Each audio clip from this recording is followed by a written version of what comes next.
விமர்சனங்களும் விளக்கங்களும் என்ற தொடரில் இன்றைக்கு நாம் பார்க்கக்கூடிய செய்தி, ஓதி பார்க்கலாமா, இஸ்லாத்தின் பார்வையிலே இது அனுமதிக்கப்பட்டிருக்கிறதா என்ற சில செய்திகளை நபிமொழியின் கண்ணோட்டத்திலே நாம் பார்க்கலாம். ஓதி பார்க்கலாமா, மனிதனுக்கு ஏற்படக்கூடிய நோய் நொடிகளுக்கு நிவாரணம், எப்படியாவது ஷிஃபா கிடைக்கணும்னு எதிர்பார்ப்பாங்க. அதுல வைத்தியத்தின் மூலமாக, மெடிசன் மூலமாக ஷிஃபாவை தேடுறது ஒண்ணு இருக்கு. இன்னொன்னு அல்லாஹ்வுடைய கலாமை ஓதி அதன் மூலமாக ஷிஃபாவை தேடுவது ஒண்ணு இருக்கு. முதல்ல குர்ஆன் என்ன சொல்லுது இதை பத்தி அப்படின்னு பார்த்தா, அல்லாஹ் குர்ஆனை பத்தி ஒரு விஷயத்தை சொல்றான். வனுனஸ்ஸிலு மினல் குர்ஆனி மா ஹுவ ஷிஃபாஉன். நாம் இந்த குர்ஆனை உங்களுக்கு நோய் நிவாரணியாக இறக்கி வைத்திருக்கிறோம். நோய் நிவாரணம் என்னது? எல்லா விதமான நோய்களுக்கும் நிவாரணம் இந்த குர்ஆன்ல இருக்கு. அப்படின்னா என்ன அர்த்தம்னா, இந்த குர்ஆனுடைய ஆயத்துகள் ஒவ்வொரு விஷயத்துக்கும் ஷிஃபா இருக்கு. உச்சந்தலையிலிருந்து உள்ளங்கால் வரைக்கும் மனிதனுடைய ஆரோக்கியத்திற்கு என்னென்ன தேவையோ எல்லாத்துக்கும் குர்ஆன் ஆயத்து. அது பெருமக்கள் நமக்கு அழகான முறையில தொகுத்து தந்திருக்கிறாங்க. சில ஆயத்துகள்லாம் இருக்கு. நிறைய பேர் இருப்பாங்க, தலைவலி ஓயாம தலைவலியா இருக்கு, எவ்வளவு வைத்தியம் பார்த்தாச்சு, ஆனா கேட்ட மாதிரி தெரியல. குர்ஆன்ல ஆயத்து இருக்கு. சூரத்துல் வாக்கியால வருது, லா யுஸத்தஊன அன்ஹா வலா யுன்ஸிபூன். ஒரே ஆயத்து தான். தலைவலிக்கு உண்டானது. இந்த மாதிரி ஒவ்வொரு பிரசவத்திற்காக, நெஞ்சி வலிக்காக, வேஷ்வி சுதுவர கோமி முஃமினி, நெஞ்சி வலி படபடப்புக்காக, தைரியத்திற்காக, ரப்பி ஷ்ரஹ்லி சத்ரி வ யஸ்ஸிர் லி அம்ரி வஹ்லுல் உக்தத மின் லிசானி, மன தைரியம் வரதுக்காக, அலம் நஷ்ரஹ் சூரா. இப்படி ஒவ்வொரு ஆயத்துகளின் மூலமாக ஷிஃபா இருக்கிறது. அல்லாஹ் சொல்றான், வனுனஸ்ஸிலு மினல் குர்ஆனி மா ஹுவ ஷிஃபாஉன். இது மனிதருக்கு நோய் நிவாரணியாக இந்த குர்ஆன் இருக்கு. குர்ஆன் என்பது தொழுது, நோன்பு வை, ஹஜ்ஜுக்கு போ என்ற சட்டங்களை மட்டும் சொல்லக்கூடியது அல்ல. மனிதர்களுக்கு ரஹ்மத்தாகவும் நோய் நிவாரணியாகவும் நாம் ஆக்கி வைத்திருக்கிறோம். அப்ப குர்ஆனின் மூலமாக, அந்த வசனங்களின் மூலமாக அல்லாஹ்விடத்தில் நாம் ஷிஃபாவை தேடினால் நிச்சயமாக அதற்கு ஷிஃபா உண்டு. இன்னொரு விஷயத்தை நான் தெளிவுபடுத்திக்கிறேன். விஷயத்துக்குள்ள போறதுக்கு முன்னாடி, நீங்க மெடிசனை, இங்கிலீஷ் மெடிசன் எடுத்துக்கோங்க, இல்ல நாட்டு வைத்தியம் பார்ப்போம், இல்ல யுனானி வைத்தியம் பார்ப்போம், அக்கு டச் இருக்கு, அக்கு பஞ்சர் இருக்கு, உலகத்துல எத்தனை வைத்தியம் இருந்தாலும் சரிதான். ஆனா ஓதி பார்த்தே வைத்தியம் பார்க்கிறார் சரிதான். நமக்கு ஷிஃபாவை தருவது அல்லாஹ் ஒருத்தர் தான். இவர் பண்ண வைத்தியம் தான், இவர் பண்ண அணுகுமுறை தான் எனக்கு ஷிஃபா கிடைச்சிட்டு அப்படி கிடையாது. உலகத்துல எந்த மூளைக்கு போய் எவ்வளவு பெரிய மருத்துவர் நீங்க அணுகினாலும் அல்லாஹ் தான் நமக்கு ஷிஃபாவை தருகிறான். அதுல எந்த சந்தேகமும் இல்லை. ஓதி பார்க்கக்கூடிய விஷயத்துல நிறைய பேர் என்ன செய்வாங்க, இதெல்லாம் கூடாது, இதெல்லாம் ஷிர்க்கு, இதெல்லாம் மூட நம்பிக்கை அப்படின்னு சொல்லுவாங்க. அல்லாஹ் தான் நமக்கு ஷிஃபா தாரா அப்படின்னு ஒரு வார்த்தை கடைசியா சொல்லி முடிப்பாங்க. நம்மளும் அதைத்தான் சொல்றோம். நம்மளும் சுகந்த ஜமாத்துடைய அக்கீதாவும் அதுதான். அல்லாஹ் தான் ஷிஃபாவை தர்றான். எந்த மருத்துவரும் தரல. அது ஒரு காரண கருத்தாக. மருந்து என்பது ஒரு அல்லாஹ் ஏற்படுத்தி வைத்த ஒரு காரண கருத்தா. ஆனா நமக்கு ஷிஃபாவை தருது அல்லாஹ். ஒரு மருந்து தான் ஒருத்தரை குணப்படுத்துறதுன்னா, ஒருத்தருக்கு குணமாவது மருந்து சாப்பிட்டு இன்னொருத்தருக்கு மருந்து சாப்பிட்டு குணமாகல. ஏன் ஆகல? ஒரு டாக்டர் ஒரு பேஷண்ட்டை காப்பாத்தி உயிர் பிழைக்க வைக்கிறாரு. சில டாக்டர் சில பேஷண்ட்டை காப்பாற்ற முடியாம ஃபெயிலியர் ஆகி பாடியை தான் வெளியே அனுப்புறாரு. அப்ப என்ன ஆச்சு? மருத்துவதற்கெல்லாம் இங்க இல்ல வேலை. அல்லாஹ் யாரை இந்த உலகத்துல வாழ வைக்கணும்னு தலாக்கதல எழுதியிருக்கிறானோ, ரிசுக்கும் தண்ணீர் இந்த பூமியில எழுதி வச்சு மிச்சம் வச்சிருக்கிறானோ, அவரும் ஆஸ்பத்திரியில இருந்து உயிரோட வருவார். யாருக்கு கலாக்கதிர் முடியுதுன்னு இருக்கோ, ரிசுக்கு தண்ணி முடிஞ்சிருச்சோ, அவர் ஆஸ்பத்திரி விட்டு மையத்தா வருவார். அந்த டாக்டர் போனப்பா, இன்னும் ட்ரீட்மெண்ட் தெரியுமா, நல்லா பார்க்கணும். இது என்ன அப்படின்னா, டாக்டரை கொண்டு அல்ல, வைத்தியத்தை கொண்டு அல்ல, அவருடைய ரிசுக்கு தனி. நீங்க கொஞ்சம் 10 நிமிஷம் முன்னாடி இருந்தா காப்பாத்திருக்கலாம். அவரை காப்பாற்ற கூடாதுனால அல்லாஹ் பிற்படுத்திட்டாங்க. நல்ல வேலைங்க, நீங்க ஒரு 15 நிமிஷம் முன்னாடியே வந்துட்டீங்க, அவர் உயிர் படைச்சிட்டாரு. விஷயம் அப்படி அல்ல. அவர் ரிஸ்க் தண்ணி இருக்கு, அல்லாஹ் அதனால அவர் முன்னாடி வர வச்சான். இதான் அசல். அப்ப எல்லாமே அல்லாஹ்வை கொண்டுதான் நடக்கிறது. அவர் ஓதி பார்த்து ஷிஃபாவை பெற்றாலும் சரிதான், அல்லது பெரிய பெரிய வைத்தியர்கள் டாக்டர்கிட்ட போய் ஒரு ஷிஃபாவை தேடினாலும் சரிதான், என்ன மருத்துவத்தை அணுகினாலும் அல்லாஹ் தான் ஷிஃபாவை தருகின்றான். அதுல எந்த சந்தேகம் இல்லை. இப்ப ஓதி பார்க்கிறது மூலமாக பலன் உண்டா? இப்ப அதான் சப்ஜெக்ட். ஒருத்தர் வந்து கேட்டார் அவர் இடத்துல, என்னங்க ஓதி பார்த்துட்டு ஷிஃபா ஷிஃபான்றீங்களே, குணமாகுதுன்றீங்களே, அது எப்படிங்க அது அப்படின்னாராம். கொடா முட்டா பையல அப்படின்ட்டாராம். உடனே அவர் மூஞ்சி மாறிடுச்சு. அவர் சொன்னாரா, நான் உங்களை திட்டினேன்னு தப்பா எடுத்துக்காதீங்க, வரும்போது ஒரு முகத்துல சிரிச்சதோடு வந்தீங்க, ஒரு முட்டா பையன்ற ஒரே ஒரு வார்த்தை சொன்னோடனே முகம் மூஞ்சி மாறி போயிருச்சு. ஒரு வார்த்தை தானே சொன்னேன், உங்க மேல அடிக்கிற எந்த விதமான கையும் படல, ஒரு வார்த்தை தான் சொன்னேன், ஒரு திட்டுதல் தான், உங்க மூஞ்சியே மாறி போச்ச. ஒரு வார்த்தைக்கு மாற்றம் ஏற்படும் போது, அல்லாஹ்வுடைய கலாமை ஓதி ஊதும் போது ஏங்க அங்க ஷிஃபா கிடைக்காது? ஏங்க நோய் நிவாரணமாக ஆகாது? ஒரு திட்டுதலுக்கு ஒரு மாற்றம் உங்க முகத்துல ஏற்படும் போது, அல்லாஹ்வுடைய கலாமை ஓதி ஊதும் போது ஏன் அங்க ஷிஃபா கிடைக்காது? நிச்சயமா கிடைக்கும். ஆனா அதை ஓதி ஊதும் போது மனசுல நம்பிக்கை ஈமானோட செய்யணும். அல்லாஹ் எனக்கு ஷிஃபாவை தருவான், அல்லாஹ் இந்த குர்ஆனுடைய வசனத்தை கொண்டாட எனக்கு ஷிஃபா தருவான்னு ஒரு நம்பிக்கை வரணும். சந்தேகத்தோடு ஓதி பார்க்கக்கூடாது. சந்தேகம் குர்ஆன்ல பட்டா முடிஞ்சு போச்சு. சில பேர் ஓதி பார்ப்பாங்க, ஆனா எனக்கு எதெல்லாம் நம்பிக்கை இல்லைங்க, ஏதோ ஓதி ஊதுங்க, வீட்டுல சொல்லி அனுப்பி விட்டாங்க, எனக்கு இதெல்லாம் நம்பிக்கை இல்லை, ஏதோ செய்யுங்க. இது வந்து என்ன தெரியுமா? இது வந்து அல்லாஹ்வுடைய கலாமின் மீது சந்தேகத்தோடு பார்க்கிறது. அந்த மாதிரி இருந்தா அப்படின்னா நமக்கு வேலைக்காரன். மருந்து சாப்பிடும்போது எப்படி சாப்பிடுவோம்? இப்படி இந்த மாத்திரையை சாப்பிட்டோன்னே எப்படி டாக்டர்கிட்ட போய் ஊசி போட்டு வந்தோன்னே நமக்கு விடிய காலையில நல்ல ஒரு தெம்பு கிடைச்சிடும். நம்பிக்கையோடு போறோம்ல, அந்த நம்பிக்கை தான் அவருக்கு செய்யலாம். அல்லாஹ் அதன் மூலமாக தான் நம்பிக்கை தரும். அவர் போகும்போது என்னத்த டாக்டர்கிட்ட போய் என்னத்த மருந்து, அவர் எப்படி பூரா அப்படிதான் நடக்கும். அப்ப ஒரு நம்பிக்கையோடு அல்லாஹ்வுடைய கலாமிலிருந்து நமக்கு ஒரு ஷிஃபா வாய்ப்பு இருக்கிறது என்ற நம்பிக்கையோடு செய்தால் நிச்சயமாக அதற்கு அல்லாஹ் ஷிஃபாவை தருவான். இப்ப பாருங்க, ஓதி பார்ப்பதற்கு உண்டான ஆதாரங்கள் என்ன அப்படின்னா, ஆயிஷா நாயகி அவர்கள் அறிவிக்கக்கூடிய இந்த நபிமொழி புகாரில 4085வது ஹதீஸாக பதிவு செய்யப்பட்டிருக்கு. அன்ன ரசூலுல்லாஹி ஸல்லல்லாஹு அலைஹி வஸல்லம் கான இதஷ்தகா நஃபஸ அலா நஃப்ஸிஹி. ஸல்லல்லாஹு அலைஹி வஸல்லம் அவர்களுக்கு ஏதாவது அசௌகரியம் நோய் ஏற்பட்டால் அல்லது காய்ச்சலோ உடல் வலியோ ஒரு அசௌகரியம் ஏற்பட்டால் பில் முஅஃபிதாத்தி, முஅஃபிதத்தைன்னு சொல்லுவாங்க குர்ஆன்ல. அப்படின்னா என்ன தெரியுமா?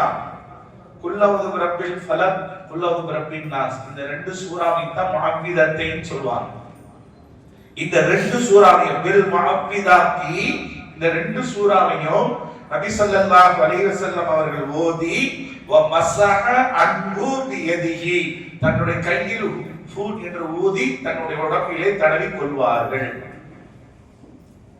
ஸல்லல்லாஹு அலைஹி வஸல்லம் உடம்பு சரியில்லைனா என்ன செய்வாங்க? குல்லவுது பிரப்பில் ஃபலக், குல்லவுது பிரப்பின் நாஸ் இந்த சூறாவையும் ஓதி தன்னுடைய கையில் ஊதி தன்னுடைய உடம்பிலே தடவி கொள்வார்கள். அறிவிக்கக்கூடியவங்க யாருன்னா ஆயிஷா அம்மையாரு பதிவு செய்யப்பட்டிருக்கிற ஹதீஸ் புகாரில. அப்ப குர்ஆனுடைய வசனங்களை ஓதி ஊதிக்கொள்வதன் மூலமாக ஷிஃபா இருக்கு என்பதை ரசூலுல்லாஹ்வே தனக்குத்தானே செய்து கொண்டிருக்கிறார்கள். இது வந்து ரசூலா மட்டும் தனக்கு, இப்ப நமக்கு நாமளே ஓதி கொள்ளலாமானா ஓதி கொள்ளலாம். இது வந்து தனக்கு தானே ஓதி கொள்வதற்குண்டான ஹதீஸ் ஆதாரம். சரி, மற்றவர்கள் நமக்கு ஓதி ஊதுறது மூலமாக பலன் இருக்கா? அதுல ஷிஃபா இருக்கா? இப்ப அஜர்கிட்ட வந்து ஓதி கேட்கிறாங்க, ஓதி படிச்சவன்ட்ட ஓதி கொடுங்கன்னு சொல்லி ஓதி கேட்கிறாங்க, இதற்கு பலன் இருக்கா? இதுக்கு ஏதாவது ஹதீஸ் ஆதாரமா இருக்குன்னா இருக்கு. இதே போல இந்த ஹதீஸையும் ஆயிஷா அம்மையார் தான் அறிவிக்கிறாங்க. அன்னஹா காலத் கான இதா இஷ்தகா ரசூலுல்லாஹி ஸல்லல்லாஹு அலைஹி வஸல்லம், ஒரு தடவை நபி அவர்கள் நோயுற்று இருக்க போது, ரசூலுல்லாஹ் நோயுற்று இருந்த போது ரகாவு ஜிப்ரீல் அலைஹிஸ்ஸலாம், ஜிப்ரீல் அலைஹிஸ்ஸலாம் அவர்கள் வந்து பெருமானாருக்கு ஓதி பார்த்தார்கள், ஓதி ஊதினார்கள். என்ன ஓதி ஊதினாங்க? ஹதீஸ்ல வருது, பிஸ்மில்லாஹி, அல்லாஹ்வுடைய பெயரை கொண்டு, யுபரீக வமின் குல்லி தாஇன் யஷ்ஃபிக, அல்லாஹ் உங்களுக்கு எல்லா விதமான நோயிலிருந்து ஷிஃபாவை தருவானாக. வமின் ஷர்ரி ஹாசிதின் இதா ஹஸத, பொறாமைக்காரனுடைய தீங்குகளை விட்டு உங்களை பாதுகாப்பானாக. வஷர்ரி குல்லி தி ஐனின், கண்ணேர்களின் மூலமாக கண்திஷ்டியின் மூலமாக ஏற்படக்கூடிய தீமையை விட்டு உங்களை பாதுகாப்பானாக என்று ஜிப்ரீல் அலைஹிஸ்ஸலாம் அவர்கள் பெருமானாருக்கு ஓதினார்கள். இந்த ஹதீஸும் அறிவிக்கிறது ஆயிஷா அம்மையார் முஸ்லிம் ஷரீஃப்ல 4055வது ஹதீஸாக பதிவு செய்யப்பட்டிருக்கு. அப்ப ரசூலுல்லாஹ்வுக்கு ஓதியும் பார்க்கப்பட்டிருக்கிறது ஜிப்ரீல் அலைஹிஸ்ஸலாம் மூலமாக. ஒண்ணே ரசூலுல்லாஹ் தனக்கு தானே ஓதி இருக்கிற ஹதீஸ் ஒண்ணு இருக்கு. நான் இப்ப சொல்ற ஹதீஸ் எல்லாம் செலக்ட் பண்ணி ஒரு 2-3 தான் சொல்றேன். இது அல்லாம நிறைய ஹதீஸ் எல்லாம் இருக்கு. எல்லாத்தையும் சொன்ன நேரம் பத்தாது. நான் ஒரு சில விஷயங்களை கோடிட்டு தான் காட்டிக்கிட்டு இருக்கேன். முதல் ஹதீஸே தனக்குத்தானே ஓதிக் கொள்வதின் பலன் என்பதற்கு ஆதாராது. மற்றவர்கள் நமக்கு ஓதி ஊதுவதன் மூலமாக பலன் என்பதற்கு இந்த ஹதீஸ். இன்னொரு ரிவாயத்துல ஸல்லல்லாஹு அலைஹி வஸல்லம், அதுவும் ஆயிஷா அம்மையார் அறிவிக்கக்கூடிய அந்த ஹதீஸ் புகாரில 5297வது ஹதீஸாக பதிவு செய்யப்பட்டிருக்கிறது. அமரனி ரசூலுல்லாஹி ஸல்லல்லாஹு அலைஹி வஸல்லம், பெருமானார் ஸல்லல்லாஹு அலைஹி வஸல்லம் அவர்கள் ஏவினார்கள். அமர ஐ யுஸ்தர்கி மினல் ஐனீன், கண்திஷ்டிக்காக ஓதி பார்க்குமாறு உத்தரவிட்டிருக்கிறார்கள். மக்களுடைய கண்திஷ்டி மூலமாக ஏற்படக்கூடிய பாதிப்பு சில இருக்கு, அதை விட்டு பாதுகாப்பு தேடி நீங்க என்ன செய்யுங்க, ஓதி பார்த்துக்கோங்கன்னு சொல்லி ரசூலுல்லாஹ் கட்டளையிட்டார்கள். இப்ப 3 விஷயம் வந்துருச்சு. தனக்குத்தானே ஓதி கொள்வதும், பிறருக்கு ஓதி விடுவதும், ஓதி விடுங்கள் அதன் மூலமாக பாதுகாப்பு தேடிக் கொள்ளுங்கள் என்பதற்கு இது ஆதாரமாக இருக்கிறது. அருமையான பெருமக்களே, ஓதி ஊதுவது என்பது எல்லாமே அல்லாஹ்வுடைய வசனங்களை கொண்டதாக இருக்கணும். புரியுதுங்களா? இப்ப இதுல இன்னொரு விஷயம் இருக்கு. அது என்னன்றத நாளைக்கு நம்ம பார்க்கலாம். என்ன அப்படின்னா, தாயத்து தொங்க விடுறது, கருப்பு கயிறு போடுறது, இது தகடுகள் இருக்கலாம். இதெல்லாம் சில விஷயம், அது தனி டிபார்ட்மெண்ட் தான். ஆனா தாவீஸ்னா என்ன, அது இஸ்லாத்துல அனுமதிக்கப்பட்டிருக்கிறதா, கயிறு கட்டுறாங்களே இது என்ன, இதுக்கு ஆதாரம் இருக்குதா, இதெல்லாம் செய்யறாங்களே, ஒரு கூட்டம் கூடாதுன்னு ஒரு கூட்டம் செய்யுது, என்னது, இன்ஷா அல்லாஹ் இந்த தலைப்பு நம்ம நாளைக்கு பார்க்கலாம்.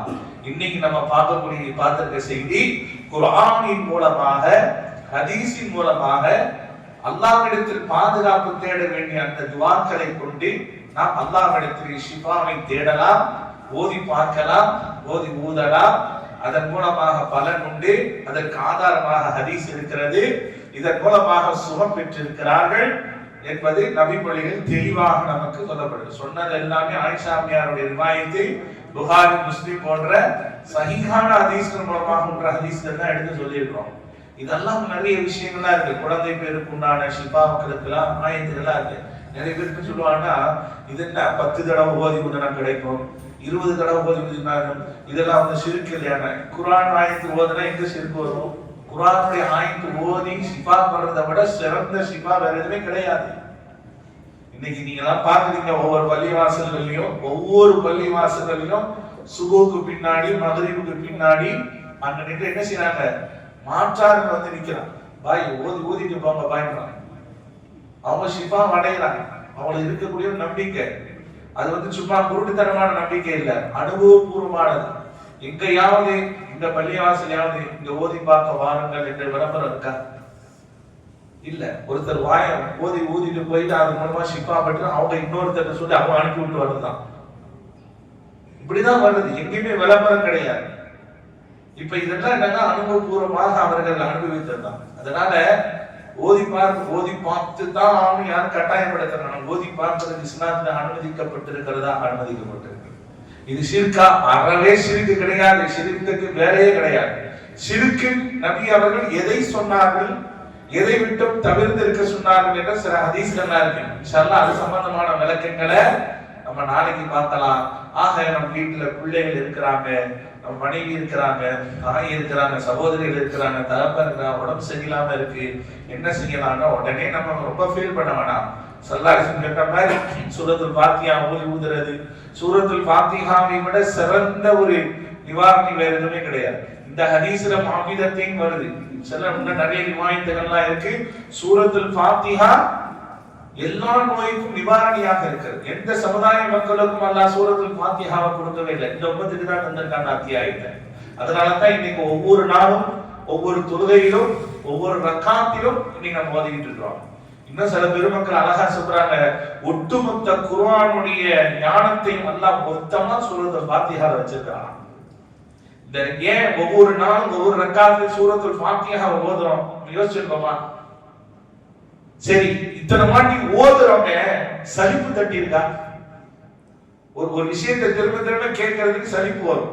ஆனா எத்தனை லட்சம் தடவை நம்ம கோடி கணக்கில் அந்த ஃபாத்திஹா சூராவை ஓதி ஓதி ஓதி தொழுகிறோம். என்னைக்காவது அது சலிப்பு தட்டி இருக்கா? ஓத ஓத ரசனை தான் இருக்கு. அல்லாஹ் தஆலா அந்த அத்தியாயத்தில் வைத்திருக்கக்கூடிய மகிமை அதுதான். மொத்த குர்ஆனுடைய ரகசியத்தின் சூரத்துல் ஃபாத்திஹாவிலும் சூரத்துல் ஃபாத்திஹாவுடைய மொத்த ரகசியத்தின் உள்ளடக்கம் பிஸ்மில்லாஹ் இருக்கிறது என்பார்கள் பெருமக்கள். அதனால தான் இன்னைக்கு சஹாபாக்கள் சில நேரத்துல விஷத்தை திட்டிட்டு என்ன செய்வாங்கன்னா, முதல் சூரத்துல் ஃபாத்திஹாவை ஓதி ஊதுவாங்க. நமக்கு அந்த நம்பிக்கை இப்ப இல்ல. ஏதாவது ஒரு விபரீதம் நடக்குன்னா டக்குனு ஆம்புலன்ஸ் அப்படி அந்த ஆஸ்பத்திரிக்கு போலாமா இந்த ஆஸ்பத்திரிக்கு போலாமான்னு நமக்கு கைப்படத்துல ஓடாது. ஆனா சஹாபாக்களுக்கு இருந்த ஈமான பாருங்க, அது சூரத்துல் ஃபாத்திஹா ஓதி ஓதி அதுக்கப்புறம் தான் அடுத்த ட்ரீட்மெண்ட். அவருடைய ஈமான் அப்படி இருந்துச்சு. அல்லாஹ் அதுக்கு தகுந்த மாதிரி பணம் கொடுத்தான். இன்னைக்கு நம்ம ஒரு சாதாரண ஓதி பார்க்கறது இப்ப இல்லாம டாக்டர்கிட்ட போய் காமிச்சுட்டு டாக்டர் எல்லா ட்ரீட்மெண்டா கொடுத்துட்டு அவர் சொல்லுவாரு, எங்களால முடிஞ்செல்லாம் பண்ணிட்ட பிரதர், நீங்க இனிமேட்டு உங்க கடவுள்கிட்ட வேண்டிக்கோங்க. அதுக்கப்புறம் தான் அவரோட ஐசியூஆர்ல இருக்கிறாங்க துவா செய்யுங்க. நம்ம ஆரம்பத்திலேயே அல்லாஹ்ட்ட அனுப்பணும். யா அல்லாஹ், உன்னை கொண்டுதான் எல்லாம், உன்னை கொண்டுதான் அடுத்த ட்ரீட்மெண்ட் போறேன் அப்படின்னு சொல்லி நம்ம அல்லாஹ் மேல தவக்கல் வச்சுட்டு போனோம். அதுக்கு மேல அல்லாஹ் விட்ட வழி. அல்லாஹ் அவனுக்கு ரிஸ்க் தண்ணி இருந்தா எப்படியும் இந்த உலகத்துல அல்லாஹ் வாழ வைப்பான். அல்லாஹ் அவனுக்கு ரிஸ்க் தண்ணியை முடிச்சுட்டான்னா எவ்வளவு பெரிய மருத்துவத்தை போனாலும் ஒன்னும் பயன் இருக்காது. யார் குர்ஆனை கொண்ட ஹதீஸை கொண்ட அதன் அடிப்படையில் நாம் ஓதி பார்த்து ஷிஃபாவை அடைவோம். அல்லாஹ் தஆலா உயிர் வாழும் காலம் எல்லாம் பரிபூர்ணமான ஆரோக்கியத்தோடு வாழக்கூடிய நசீபை அல்லாஹ் நமக்கு தந்தல் புரிவானாக.